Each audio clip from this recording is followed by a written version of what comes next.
तो दर्शक बंधु भुवनेश्वर कटक ट्विन सिटी मझिया मझे आपको जदि प्लॉट दरकार सांगे सांगे घर करने चाहते टेंशन नियंतुनी दर्शक बंधु ये जो 30 फुटिया पिच रोड देखुना कि यही 30 फुटिया पिच रोड यही 30 फुटिया पिच रोड को लगिकी रही आमर गोटे सुंदर प्लॉट टी आज आम आसु Satyabhama Realcon private limited दर्शक बंधु मु लोकेशन आपको बतई दूसरी जदि आप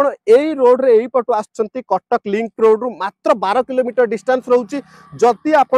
पटु आसुँच आपण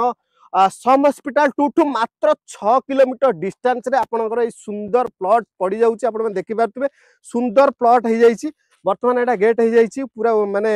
रेडी पूरा हो जाइछि आपण माने बढ़िया बढ़िया फैसिलिटी रहउची कौन ना आपन को पूरा 30 फुटिया रोड मिलगला तापर आप रेजिस्ट्रेशन पर चिंता करूँ मात्र 2 दिन आपको रेजिस्ट्रेशन कर दि जाव ता सहित आपन को रोचे कौन जदि आप घर करने चाहते इलेक्ट्रिसिटी मिल जाव पानी मिल जाव टोटाली पूरा माने सोसाइटी भाई आप आराम से घर कर रही पारे गोटे बड़ कथा हूँ आपण मैंने रेजिस्ट्रेशन पूर्व आपड़ जिते भी स्क्वायर फुट किଣିथिबे आपनकर टोटाली वाल बाउंड्रिंग कर दिया जिवो और स्क्वायर फुट मात्र 1200 टंका आपण माने किଣି परिबे ताला डेरी कोन पई करछंती आज ही जोगाजोग करंतु Satyabhama Realcon private limited को रहउछु नमस्कार।